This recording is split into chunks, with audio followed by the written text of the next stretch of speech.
This was actually a really fast setup today. Like today. Hey Sue, how you doing? Yes, Vera. Cleveland is in the house. Hey, Kwame is here. Wonderful. We got on Instagram, it says, hey, you two, we're looking great. Dr. Hall, they said you're looking great. Well, thanks. Okay, let me finish typing and I'm going to type in your thing here. We'll be getting started shortly. We're going to let people join in. I'm going to go live on my other page really quickly. Just give me a moment to do that. You all, if you have questions for the doc, start lining them up. Come on over to YouTube, type them in, and we'll get them answered. Or if you want to type them in the Q&A section on Instagram, I can see them that way. But if you type them in the stream on Instagram, I won't see it. But if you type it in the Q&A portion, I'll see it. All right. We are talking about health and wellness in the African American community. An important conversation, a needed conversation, a healing conversation. That's what I'm declaring this conversation is going to be. And it's going to be fun too. Okay, y'all. Y'all know me. It's me. It's Shamika. Awesome. So we have this on live. Wonderful. Wonderful, wonderful. Hey, you folks on my Facebook page. Awesome.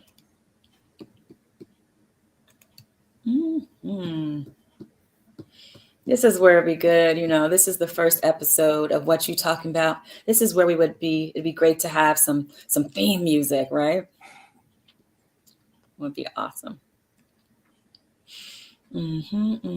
Just double checking. All right, you all. If you are here on YouTube and Facebook, give me some hearts, give me some thumbs up, give me some high fives, whatever you got. Miss Glenda, hi, welcome, welcome. Welcome you. Okay, yes, everyone is filing in. Come on over. Come on over. I'll give you all a little bit more time to get situated. Yes, we got the hearts flowing on Instagram. That is awesome. Hey, Kristen V. We have the T3IP intern showing up. Hey, Annie from Sequence is here. Okay, Space Mob. I'll take that heart. Do you see that, Dr. Hall? I do. Yes, yes. Awesome. Awesome, awesome, awesome. Hey, Zakia. Hey, Sans. Come on over to YouTube so you can make your voice known if you would like to join us on YouTube /Shamika Chronicles. We'd love to have you in the conversation.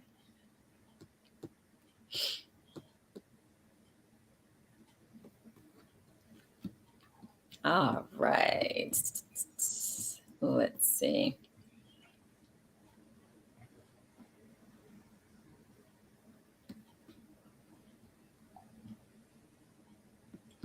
All right, so we are going to go ahead and get started. So everyone, thank y'all so much for stopping by today.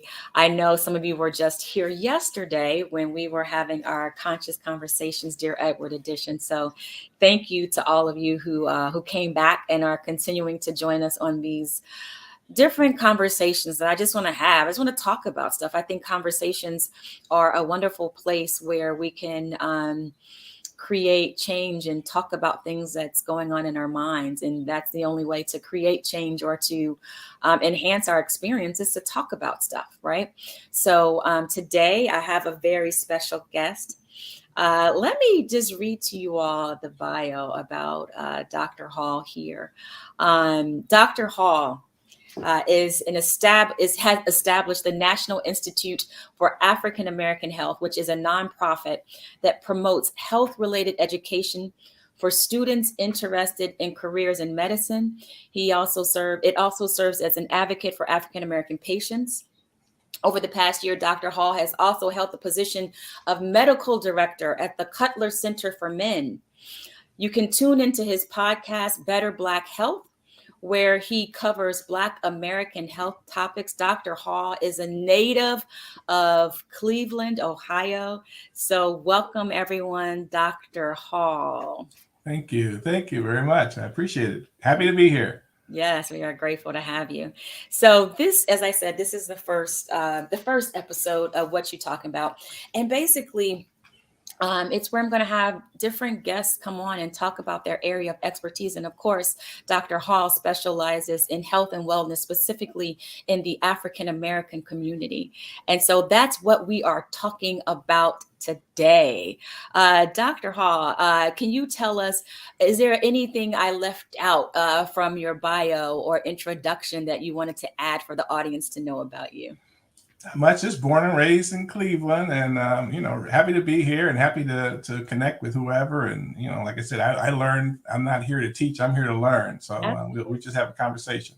Absolutely. So, how did I first get? How did I first find out about Dr. Hall? Well, let me tell you, everything goes back to P Valley. Sorry about that, but that's where it's going. So, in July, actually, in June and July, I had some VIP screenings in Cleveland where we invited people from the community, entrepreneurs, to come out and attend the screening of P Valley, and also an opportunity to network.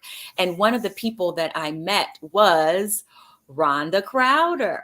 She came out to our VIP screening, and I really enjoyed talking to her. And it was there that she first told me about her 5 a.m. Writers Club. Do you know about her 5 a.m. Writers Club? I've heard a little bit about it. I have heard a little bit about it. But I love Rhonda. Yes, I love Rhonda too. So, Rhonda holds this amazing space every morning on Instagram. And also, I think, well, on Instagram, she's live. And on Twitter, she also announces that the space is open every day. Since the pandemic, she gets up before 5 a.m., but at 5 a.m., we do a check in. So if you're a writer, you would log into her live on Instagram, and she just holds the space. And so for the first 15 minutes, we check in and say we are showing up. And then after that 15 minutes, you take an hour, and that's when you are going to do your writing or your meditation. And then after that hour, we come back onto the live and we do a checkout for another 15 minutes. And I don't know what number she's up to today because I did not attend today. But let me tell you, she has been doing this over 1,000 days consecutively. Wow, that's Yeah. amazing. Absolutely amazing. So to hold that space for people to show up, as and commit to their writing craft. But she's doing it for herself. But when you show up for yourself in your best way and you hold that space for others, I think that that is just a really wonderful gift. And so hey, Rhonda, if you're out here, I'm not sure if she's on right now, but she will definitely see the replay. But that's how I found out about you, Dr. Hall. You have been her doctor since she for many, many years. Many years, many years. I'd have to go to bed now in order to be up at 5 a.m. For that, though. But yes, for over 25 years, my father was her dentist. So that's how I got her as a patient.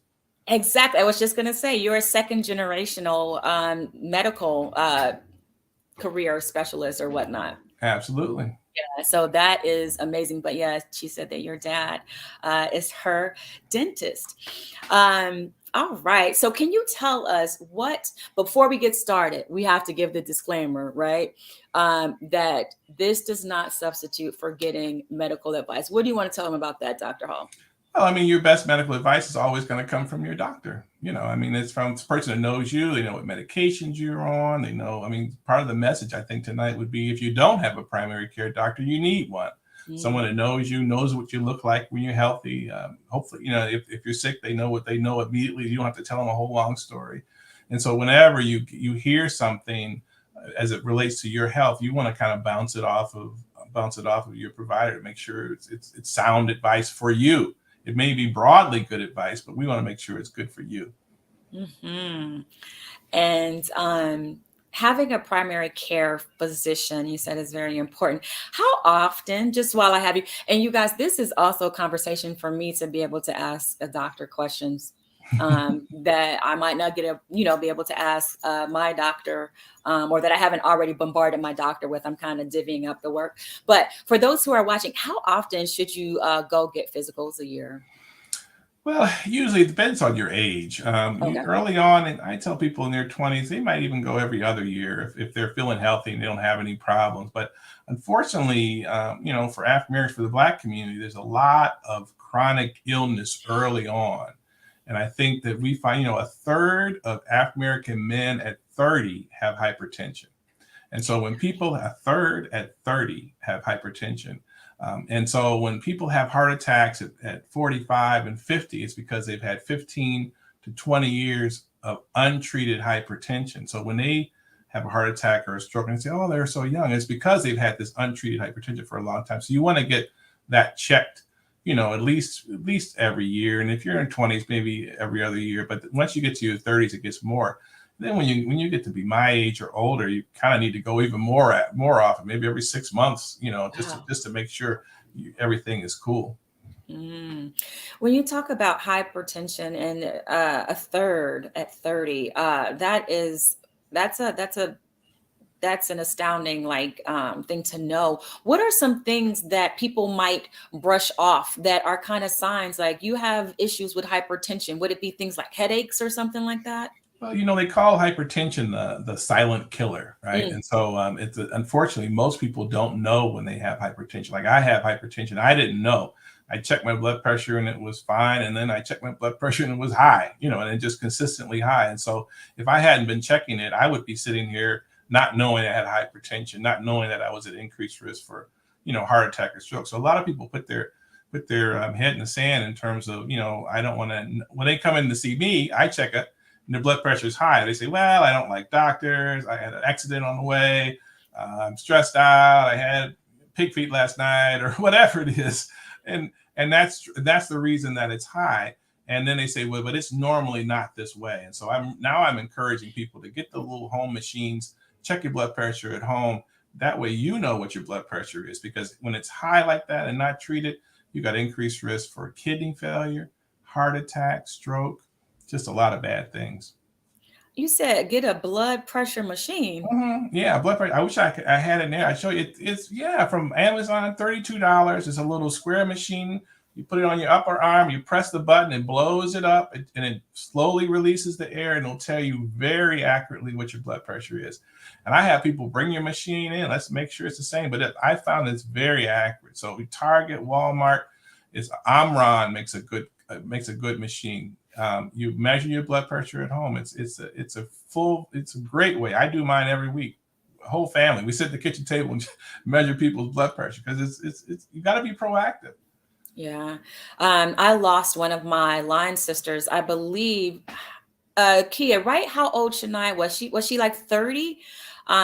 From complications through due to high blood pressure, right? 30, right? That is, I believe it was 30. Kia, you'll let me know if it might have been a little bit younger. It was about 29, right? Hmm.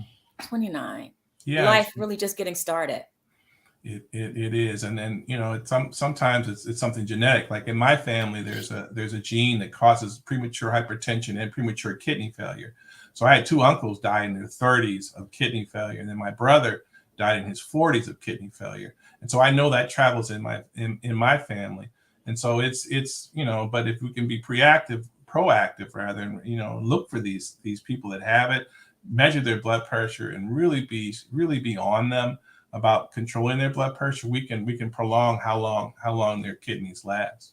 Yeah. So it sounds like we need to have different things in place for preventative care, things that we can track how we're doing daily, and also if there are other things that we can do to just be aware of what's going on in our bodies. I think a lot of times we don't, depending on what our habits are, we're not in communication or listening to the signals that our body is telling us.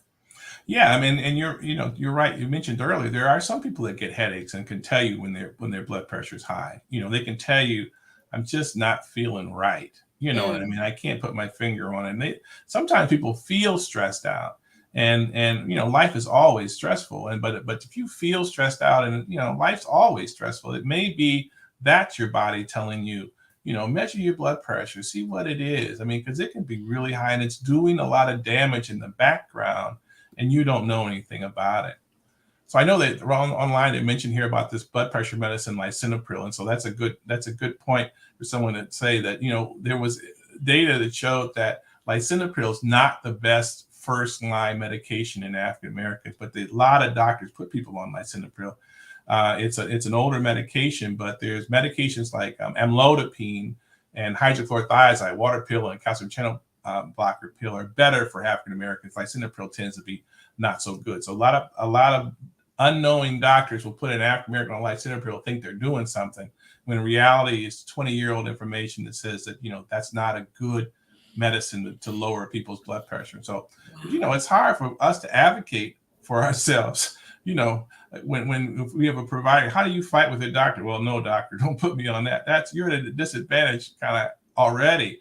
So that's why when I wrote the book for the providers, that have a significant number of Black patients. Then they could kind of learn best practices and then try to educate people right now, so that you can kind of take something with you when you go to the doctor and say, my doctor says, this isn't good. Lisinopril is good if you have kidney problems. It's good if you have diabetes. So it's not, again, you want to ask your doctor, but the data is all there. I'm going to take a second to, we have more folks over here on Instagram. If you are on Instagram, welcome, welcome, welcome. If you would like to join the conversation live, hey, man, Williams, if you want to join this conversation live and ask some questions while we have a doctor here who is specifically addressing the health and wellness in the African-American community, it's not a conversation that's happening a lot, but he is holding the space. So I really encourage you to come on over to youtube.com/Shamika Chronicles, get in on this conversation, and so you can join it and that we can continue this conversation, because Dr. Hall is doing some very important work that a lot of people need to know about. And you talked about the importance of being able to talk to your doctors and advocate for yourself. And a lot of times, I remember when my brother was in the hospital, he had some type of issue with his sinuses or whatever it was. I felt like the doctors might not have been listening to him. And sometimes, and even my mom, she has told me that sometimes she feels like the doctors aren't hearing her. And I think that is something that's common in the African-American community in a field like medicine, where it's predominantly not Black people that you have exposure to. And so then it's like, you don't feel like they're listening to you, that they're hearing you, or even able to see you. And so that's why I think it's so important with what you're doing with the NIAAH. Can you talk a little bit about that, and about what we experience as Black people going into the doctor's office and they can't really see us or hear us? Yeah, absolutely.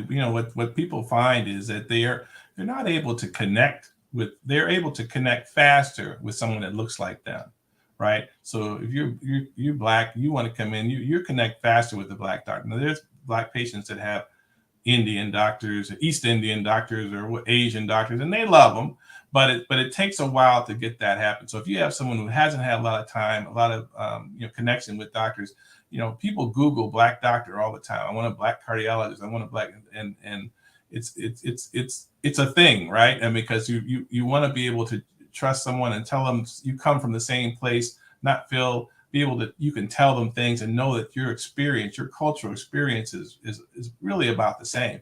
And the data shows that Black people that go to Black doctors do better. They are healthier. They have better outcomes. Like Black OBs that take care of Black women have a lower infant mortality rate than others. And so we've shown that. So unfortunately, we're 13% of the population, but less than 5% of the doctors, right? And Black doctors disproportionately take care of Black patients. So we're doing our part, 5% of us that are out here, but there's not enough of us to see them. So I established a nonprofit really to increase the number of Black pre-med students that get into medical school, and to increase the number of Black students that get out. So they're like 1,500. It's a shame though, but there's like 1,500 Black students that go to medical school, and like 1,250 of them will graduate. So that means 200 to 300 Black students basically drop out of medical school every year. And that's because they don't have the support, they don't have the mentorship, they don't have the camaraderie, they don't have someone to say, you can do it. And so we've established this nonprofit. So we have a lot of Black doctors signed up, and they're mentoring, so that you got my number, you got my cell number. You having any problems, you can call. And I can tell you, I had the exact same problem here. This is all you need to do. And so for the mentorship and having someone to help guide you is one of the best ways to be professionally successful. And at my age, I still have mentors that are older than me, or the more experienced, maybe younger than me, but more experienced than me, that I turn to. And so it's nothing wrong with having someone to reach out to help. And so that's what NIA is really supposed to do, is allow, give some support, social support and academic support to Black pre-med and medical students. And then other thing is to advocate for patients. We try to educate providers about the bias, about best treatments in treating African Americans. And so we're also training providers across the country on best practices in treating African Americans, because there are differences, right? Yeah. I want to say something to Rose. I hear you. Rose says it's not true. My doctors are white and are magnificent. And we're not saying white doctors don't work for African Americans. But I will tell you that I have had a lot of people, myself included, that have had experiences where there are some doctors who are not African American that are not able to really see and provide the service that is specific to the cultural needs of African Americans. So yeah, exactly. I want to be very clear that we are not saying that. No, and I can tell you there's also some Black doctors that people hate. Okay. Right. They're Black surgeons. There are Black people that are so into themselves they can't connect with their patients. And so we're not talking about everyone broadly, but that there is data that shows that is there. That's because the trust issues are there. And so I think it's but thank you for pointing that out. Yeah, thank you for that, Rose. And you had some really wonderful success at Cleveland State, where you helped students to get accepted at a higher rate because of mentorship and things like that. Right, 80%. We had an 80% ultimately acceptance rate for African American patients. It's if we just by putting these things together. And so, but unfortunately, there were things that happened, and the pandemic happened, and then priorities happened that So I was like, let's just set up a nonprofit so that this will be our main thing, because now I know we could do it. I actually, you don't know you can do something until you actually do it, right? And so once we did, I said, oh well, we can do this, and then it'll be a main thing we do. So it won't be a problem when times get hard or when the budget gets tight, because this is what we do. We mentor Black pre-med students and medical students, and we form a community to support doctors, because it's not always easy. Mm-hmm. And this makes me, I want to bring up the book that you wrote, because having mentorship is one thing, but you spoke about in an interview I heard you in recently about how the medical books that you studied from in medical school, they didn't really have cases for African Americans. You were studying about other cultures and other ethnicities, right? And so that's why this book that you wrote, and what is the name of your book? It's patient-centered clinical care. I've got it right here for African Americans. Get the light right. Yeah. We see that. Yes. Patient-centered Nice. clinical care for African Americans. It's at Amazon, but it's for providers. It's for doctors and nurse practitioners and stuff like that. I have patients buy it, but I don't. It's overpriced, and you don't have to get it, but at least it's a resource. And and what's funny is I tell everyone, it was rejected 8 times. It was rejected 8 times, but and for loose reasons, right? They wanted me to write about other things, and so it's important that just having something that's for African Americans, that's specific for them, to learn best practices for African Americans. This is the first book of its kind to do that. Mm-hmm. And it's amazing that I had to be the person to write. That's the part I can't get over. Why do I have to write the first book? It should have been written 30, 40 years ago, 200 years ago, right? Mm-hmm. It's way too late. And so we're getting things now that they're really way overdue.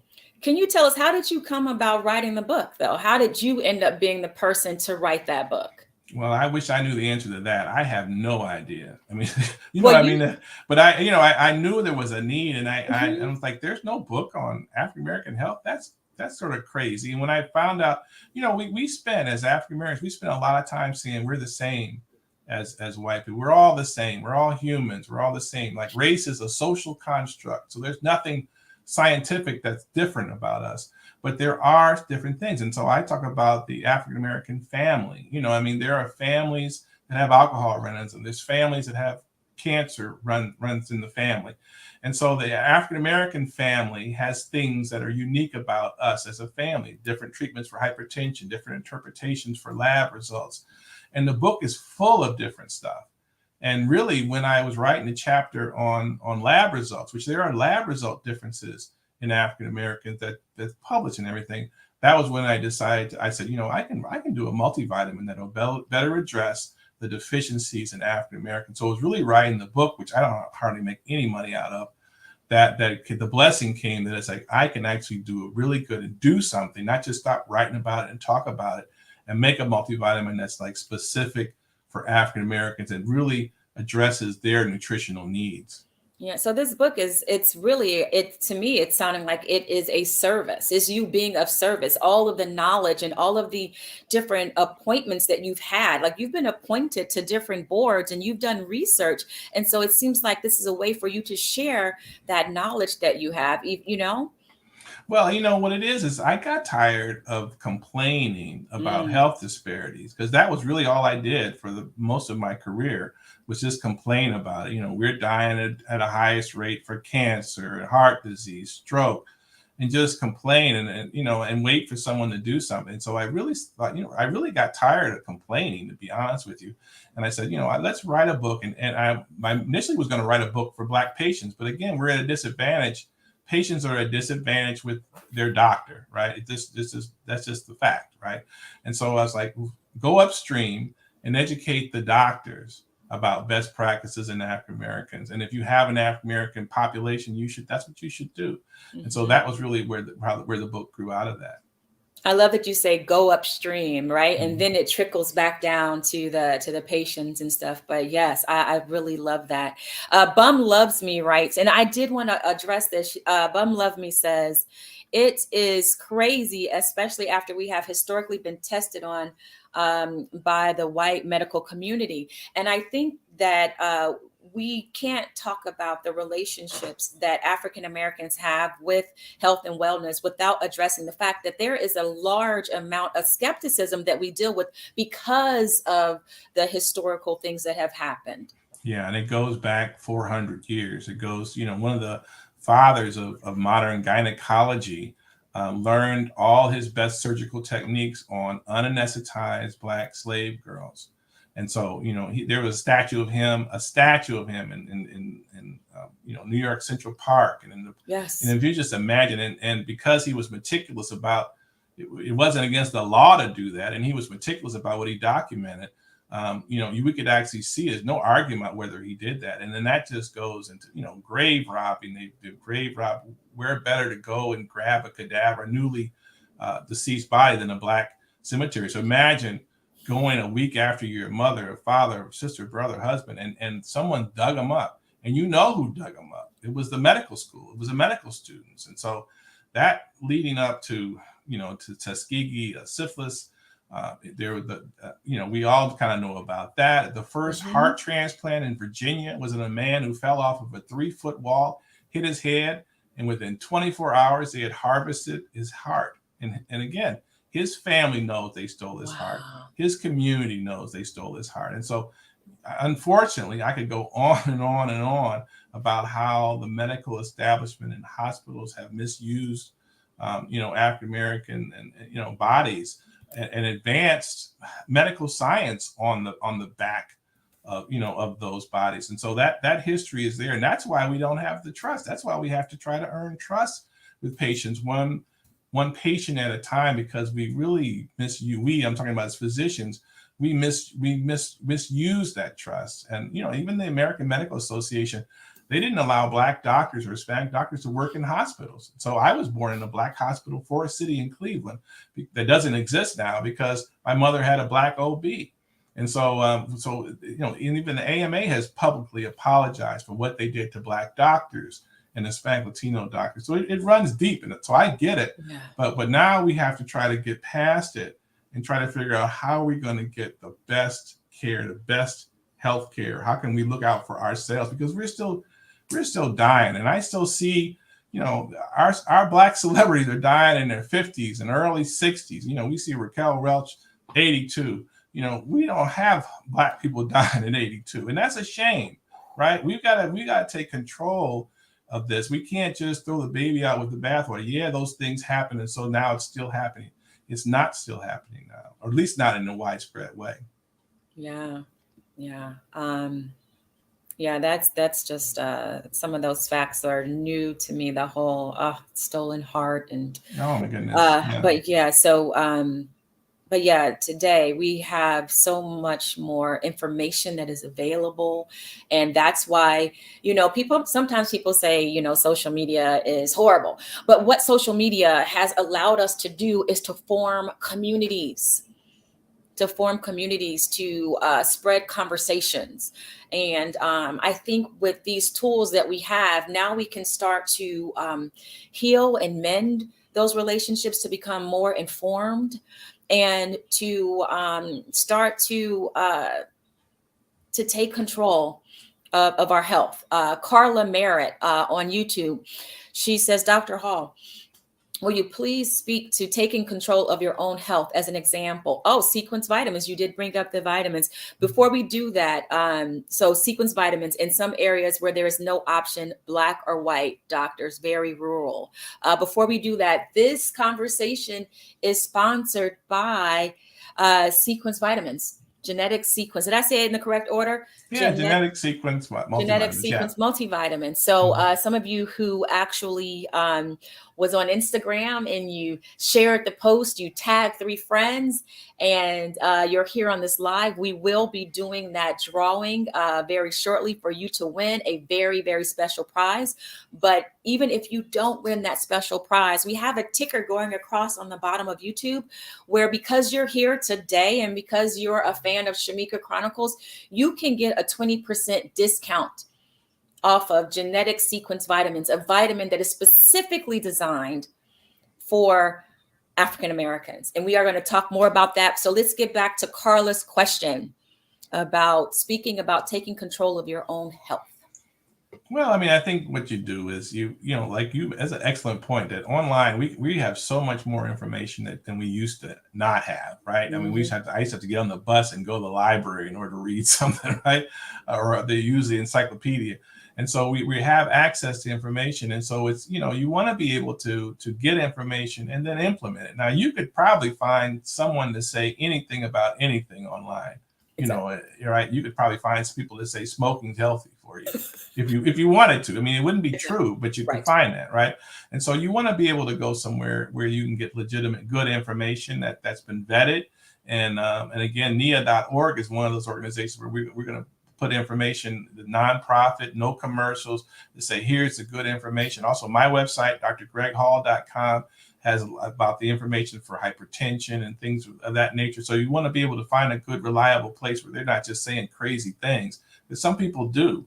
But you want to be able to vet it and see more and more what you can do. And so as you learn about, I just found that the central to a lot of our health problems is our nutrition and our lack of exercise. I mean, what you eat and how you do yourself is most of your health. Your genetics, of course, what you inherit from your mother and father, is a lot of it too, right? But if your diet is right and you exercise, you are really doing a long way to improving your health. Mm-hmm. Yeah, exercise. I mean, I find out now, not to keep going on social media, but we are on social media right now. But I think that we have so many more examples of people making fitness a priority, which is great. But before that, people, you weren't seeing people work out unless you went to the gym. Oh, I'm about to call out my sister. So we have this thing where she's always like, Black people don't do that, right? And so I told her, I was like, I'm about to go run in the park. She was like, Black people don't run in the park. Black people, we run. So I wanted to send her a video of all the Black people I was running past in the park. But just that idea of us, as a culture, not exercising, Right. right? Not prioritizing it. But we worked, we were working, and that working was exercise, right? But now we're not working. We're sitting home on Zoom. That's not work, right? And so, and running is great, but walking is good. Most of the data shows if you just walk a certain amount of time, you can improve your life. And so, don't feel like you have to run. My knees are bad. You can walk and get up and do that 3 to 4 times a week. We talk about steps. If you keep your phone with you, or your watch with you, if you get 7,500 steps a day, that's all you need. So you can walk around the house and do that, but you need to exercise. You need to exercise. You need to eat fresh fruits and vegetables. And so I laugh because I have someone come in and say, I'm constipated. I'm constantly constipated. And I say, do you eat fresh fruit, fresh vegetables? No, I don't like. So the age-old question is, should humans eat meat, right? Maybe it's vegetarian, maybe we shouldn't eat meat, maybe we should. There's no question we're supposed to eat vegetables. There's no question we're supposed to eat fruit. Fresh fruit and vegetables is what we're supposed to eat, no question, on a daily basis. Meat, we're probably only supposed to have maybe once every 2 weeks, once a week or something, to be honest with you. And that's why we're having trouble with it. But there's no issue about vegetables. So if you're not eating fruits and vegetables, you're not doing what a human should do. And so you want to change that. You can't wonder why you're constipated, because you're not treating yourself like you're supposed to. Hmm. Anthony Walker wrote that there is a show on Netflix called What the Health. And have you heard of that, Dr. No, Hall? He says that they explain about how meat and dairy is causing all the problems in the body. And he wants to know if you have an opinion about that. I know my mom would be like, yes, because it's causing mucus and acidity in the body and all that kind of stuff. I don't know, as my mama said. But what do you think about that? Well, I mean, I haven't seen it, but too much meat is bad for you. Too Yeah. much beef. You can't eat beef every day. You can't eat lamb every day. Chicken and fish are supposed to be better. But do you have to eat it every day? Not necessarily. You need some sort of source of protein periodically, but the majority of your diet needs to be vegetables. And I don't think there's anything necessarily wrong. There's a lot of controversy as it relates to milk. For most African Americans, we're lactose intolerant, so we're not drinking a lot of milk anyway. So a lot of our issues aren't coming out of milk, to be honest with you, but it is coming from that increased fast food, fried food, fat-based food. Those things are a lot of a problem. Yeah. Yeah. Such good stuff. You brought up, let's see, which one I want to talk about. So before we go to that question, so Soul Seed TV says that they Googled African American vitamins because they knew as a collective we have different needs. Mm-hmm. Soul Seed TV, that's how I found out about Sequence vitamins. Can we go ahead and talk about Sequence, because that is the sponsor for today's Whatchu Talkin Bout. Can you tell us a little bit more? Let's really talk about why you created it. Well, I mean, the basic issue was that there's a daily recommended amount that scientists sat with, doctors, nutritionists all sat and decided what's the daily amount of whatever you should have every day. How much vitamin D, how much vitamin C, and all that was really based on probably 35-year-old white males, to be honest with you. And so, but there's data that says that we know African Americans are disproportionately vitamin D deficient. Like 80% are vitamin D deficient, and I was vitamin D dramatically deficient when I drew it, and I didn't feel anything, but I was just amazed at how deficient I was, right? And so I knew about that in terms of African American. It's normally related to skin tone, but so what's in a multivitamin doesn't come near to address the deficiencies that African Americans have in vitamin, or the needs that we have for vitamin D. And vitamin D is connected to all of these problems: increased cancer, increased diabetes, infections, fighting off, just amazing, the long laundry list of things that vitamin D deficiency is associated with. And African Americans have all those problems, right?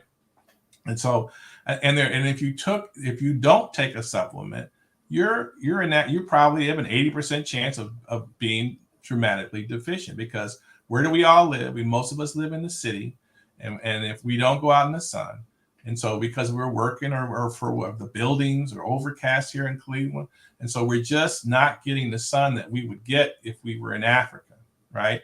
And so Africans are not vitamin D deficient like African Americans. So it's not an African thing. It's an African American thing because we aren't technically where we were genetically built to thrive, right? And so that's also true with zinc. There's dramatic zinc deficiencies in African Americans that I didn't know about. I knew about vitamin D, but I didn't know about zinc. And that zinc is related to increased prostate cancer, increased HIV, increased hepatitis B, all those infections, increased colds, increased COVID, right? And so, and they've even linked zinc deficiency to the increased infant mortality of men, boys. Boys have a higher infant mortality than girls, and they think that zinc deficiencies in the mother is leading to increased miscarriages of Black boys because of that zinc deficiency going from down. So that zinc is huge, and no one's taken zinc until the pandemic. People weren't knowing to think to take zinc, but we are always deficient. So I said, we make a multivitamin, we got to put the right amount of vitamin D, we got to put way more zinc. And then the same is true potassium, magnesium. I could just go on and on. So it was just each one was thought about. And also, what about what to leave out? Vitamin E is associated with increased prostate cancer. And so I said, we have the highest risk for prostate cancer, African American men like myself. So I said, we'll leave out vitamin E until they solve that controversy. So there's things in it and there's things not in it. Vitamin K is not in it because African Americans have the highest blood clot rates, highest stroke rate, highest heart attack. Clot in the brain is a stroke. Clot in the heart is a heart attack. Clot in the leg, DVT. We don't need vitamin K. And there's no vitamin K deficiency. No one's shown any vitamin K deficiency in African America. So every step of the way, we thought about all the different needs. And so I always say, genetic sequence is not a Black owned, multivitamin company. That sort of gets on my nerves. It is Black owned, right? But that's not our brag point. Our bragging point is it was made with Black people in mind every step of the way. What do we need and what we don't need? And no one else has done that. Thank you. Thank you. Thank you. Kwame Crawford says that he was recently told that he was deficient in vitamin D. Mm-hmm. Do you recommend to take a once a week dosage? Well, here's, and it's a good question because if you're deficient, you have to replenish the deficiency, and then you have to maintain your amount, right? And so what's in sequence is the amount you need every day to maintain a sufficient amount of vitamin D. And so you might have to take some of those 10,000 international units or 15,000 international units to bring you back up to score. And then sequence every day to maintain your vitamin D amount. So it's if I was dramatically deficient, and I took a 15 once a week, but that's just because you're forgetful. You can take 2,000 international units every day, or you can take 10 in a week, or however you want to do that. Awesome. Thank you. You all type some more questions here if you want to have questions or things you want to talk about. If you're on Instagram, come on over to youtube.com/Shamika Chronicles so you can join this live conversation, specially designed just for you over here on YouTube. Let's see what else. We have some more questions and some more comments here. Let's see what we have. This is like for me. So some things for me. So sometimes you guys about to get in my business. Okay. So sometimes I get so busy that I forget to eat sometimes. Right. So I'm always trying to make sure that, that I eat, but I know that, when I don't eat, I'm missing some of those nutrients, right, that I need. And so Chill Babe said, do vitamins help even if you don't eat healthy or don't eat? Well, I mean, in a way, yes. I mean, so when they tell you to take a vitamin with food, it's because food is the best way to get your nutrients, right? Your body is saying, okay, we're going to get our nutrients because this person's eating. Right. And so you just throw the vitamin in there to kind of help fool your body into absorbing what's in the vitamin while it's eating, really to make it think you're eating a more nutritious meal than you actually are eating. right? And so it has, because you're getting the vitamin, the B vitamins, and all the extra stuff that you would normally get if you were having a really nutritious meal. So if you just had some noodles, and took a multivitamin, then your body might get more out of the noodles, because they're taking what's also, because you're eating with it, they're taking those nutrients as if you're eating something more healthy, right? Mm-hmm. But still, there's that African American deficiency in vitamin D, in zinc, potassium, and magnesium, so that if we even eat our meals the way we normally do, we're not getting enough of that. And so that's where many of us need to have more. And so I found that patients that go to the ER, I say, I went to the ER with whatever. What they do? Well, they gave me potassium. Well, they gave me magnesium. That's because we tend to be deficient. They just identifying that, and that's what people's experience tends to be. Wow, that's something. They're just giving you the minerals that you're deficient in when you go to the emergency room and get that real expensive emergency bill. Right. They gave you a vitamin. Right. Okay, so use this 20% off discount code and get you some vitamins. Okay, and Some save your minerals, emergency room. right? Exactly, Right. it's your minerals. Right. Dr. Brenda, hey, Dr. Brenda, she asked, is there a vitamin that's best for seniors, specifically women over 65? Yeah, we have a version of we have a men and women over 50, and we have a men and a women and a men and women over 50, and so that would include you 65, absolutely. And what's also special and different about the genetic sequence is that there's more in the vitamin for people over 50, because we have, and I'm way over 50, we have more problems. We have more health problems. We got hypertension. We're where the rubber meets the road in terms of age, right? And so those vitamins have more. Normally, when they make a senior version of a multivitamin, it's got less in it, because they're imagining little old men and women that need a little bit less. African Americans are a little old, nothing at no point in our lives. When we get older, we need more, right? We need more vitamins. We need more zinc to fight off infections. We need more magnesium to fight off diabetes. And so those vitamins have more. And so absolutely, we made it specifically because older people need more attention. They don't need less vitamins and minerals. We need more. But again, if you look at any other vitamin, the senior version has less in it. So we're just bucking that all the way across. That's awesome. Nisi says that she would love if you had prenatal vitamins. Is that coming up, or what do you think? Doctors are always scared of pregnant women. We just this, because if you do something wrong, it's just, you got to raise the child, right? And so it's a scary thing. And so I don't want to promise. The next thing we're going to do is something for children, because they have deficiencies as well, and they have different needs. And so we are going to do that. And so I think when you're prenatal, you need to just kind of go with your OB. And I'm not an OB, so I don't want to stay in my lane. Someone may do that down the line. Someone has more nerve than me, but I think taking it up until you get pregnant is a great idea. But prenatal vitamins, normally the special ingredients is iron, and you can kind of get in trouble with a little too much iron. So right now we're going to lay low on the prenatal vitamins. But thanks for asking. That's really great that you bring up iron, because any multivitamin that I've taken in the past, it cannot have iron in it. Mm-hmm. Yeah. Right. And iron messes people's stomach up. I mean, people struggle with iron. My anemic patients struggle with iron, and it's a struggle having to deal with it. So I get it. But that's what you need when you're pregnant. You need the iron to make the red blood cells for the baby. So you gotta figure out how to do it anyway. Someone asked, Zakia asked about, do you feel folic acid Folic acid works for Black women? Yeah, absolutely. I don't even know what that is. And there tends to it's just a substance. Folic acid is something that helps your brain form early on, and so folic acid is very important. And we use it when people think they're getting dementia.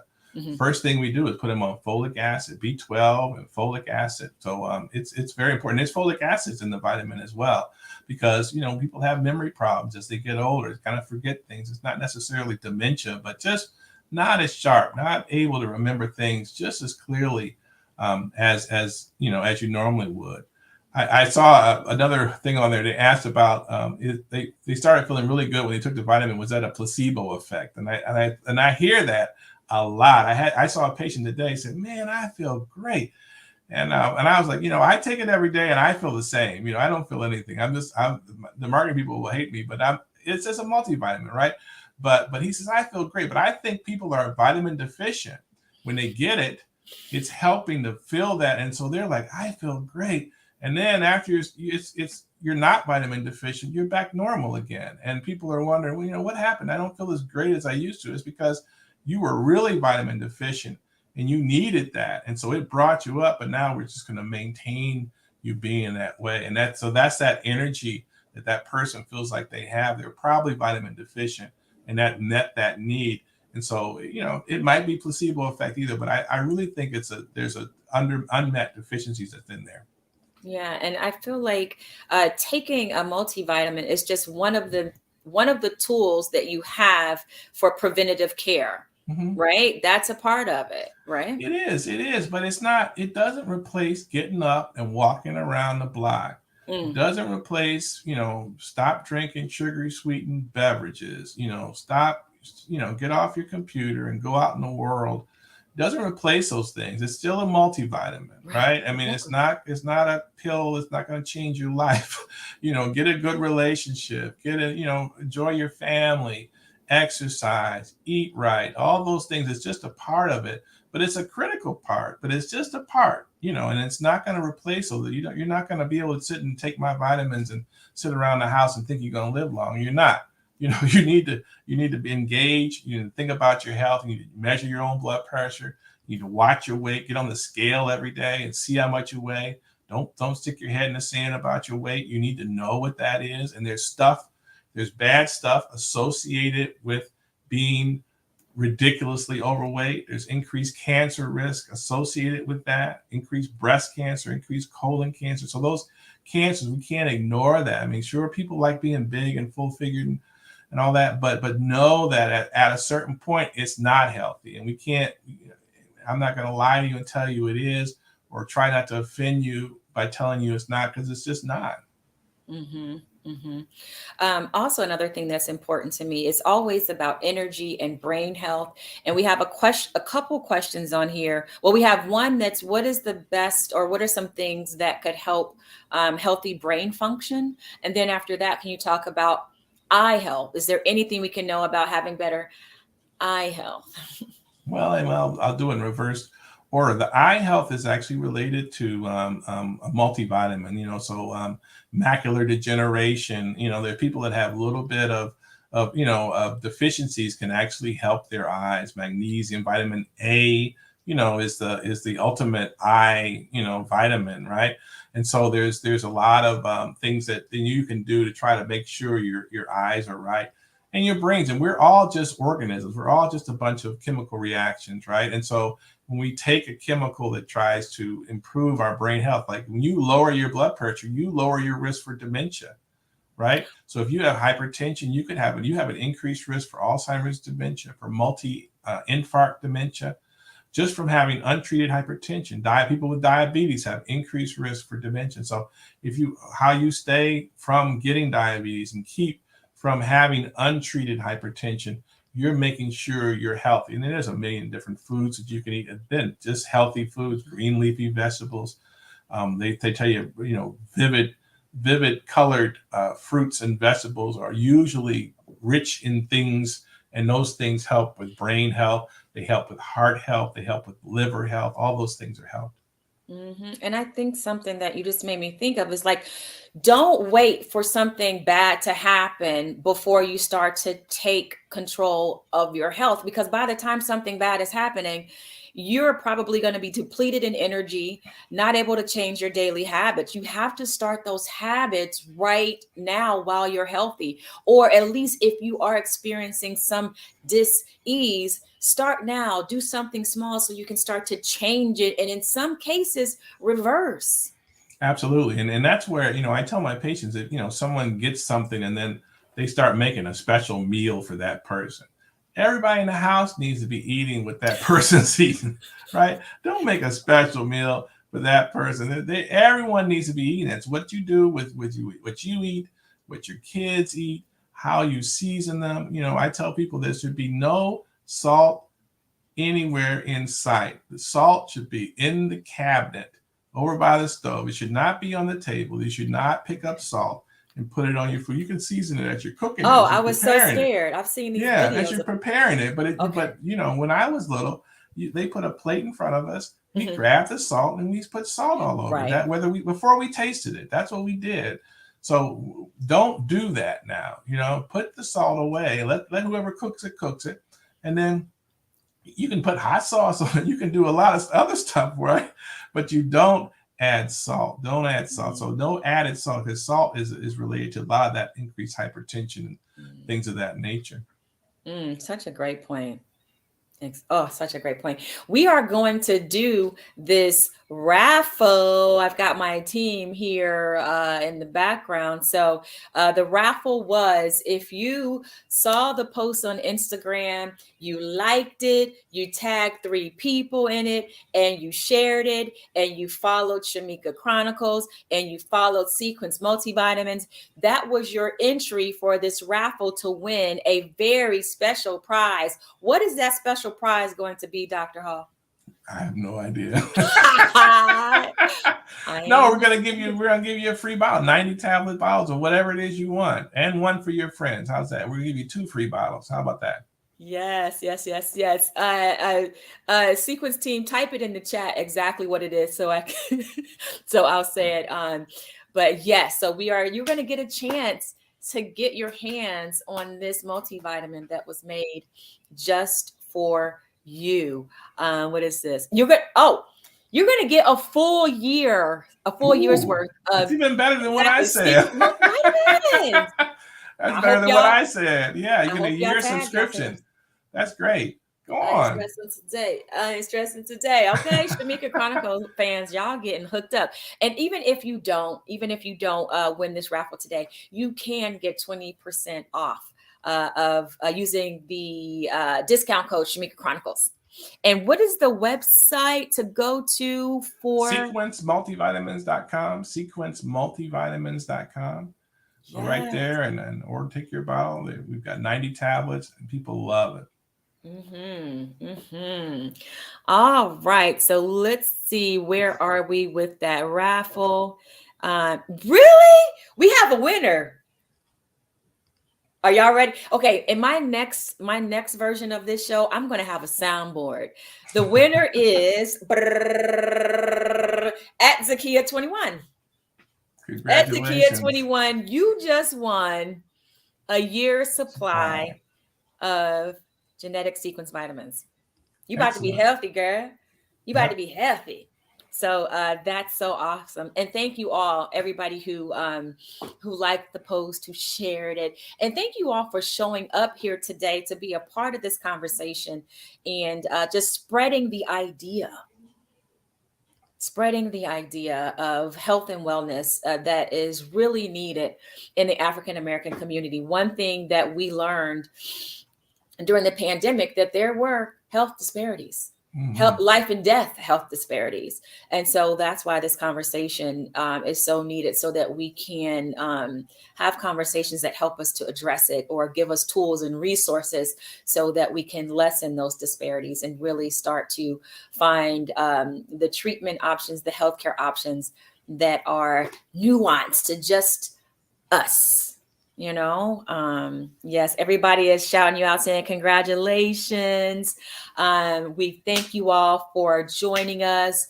Dr. Hall, can you just give some of your where can they can follow Sequence Multivitamins on Instagram, as you have already done? Right. My Twitter is at Dr. Greg Hall. My website is drgreghall.com. We've got sequencemultivitamins.com. So we look for you any there. I'm always open for suggestions and comments. And so we're happy to connect with you. And what about your podcast? Oh yeah, Better Black Health with Dr. Greg Hall. We're looking forward to it. I mean, absolutely. We've got a lot of great topics. And so if you want to be, while you're walking, right, you can listen. Better Black Health. And that's on what platform? Oh, it's on Apple, it's on Spotify, it's on all those. So you can just find them, and it's for Spreaker, all those. So I can tell the folks that showed up here, you all are the folks who prioritize your health, and you know how invaluable, right? You can have all the money in the world, but if you are not healthy, you can't even experience that money or experience life. So I can tell that all of you here really value and prioritize your health. So kudos to you for showing up to get this information. We will have the recording available so that those who weren't able to join us today, you can watch the replay and join these communities, and let's take care of ourselves and each other. And I think that would be all. Let's see. So we asked, yep, where we can find you, and yeah, that is it. We just had the first episode of What You Talking Bout. And if you think I sound like Arnold from Different Strokes, yes, that was part of the inspiration. It just came to me. What You Talking Bout, and we are talking about health and wellness in the African American community today. And in the upcoming episodes, we'll be talking about other things. But thank you all so much for everyone who tuned in on Instagram, Instagrizzy, and those who tuned in on Facebook, and those who tuned in on YouTube. Thank you all for adding your comments and your questions. And we hope to see you again on the next episode. Stay tuned to Shamika Chronicles on Instagram, and we'll let you know when the next episode of What You Talking About is going to air. It's not a weekly thing. It's whenever I feel like having a guest that has something to share. But what is weekly is Conscious Conversations, Dear Edward edition, every Wednesday night, 9 p.m. Eastern, 6 p.m. Pacific. So that is when you can join us again here on Shamika Chronicles, where I just like to hold a space to be light.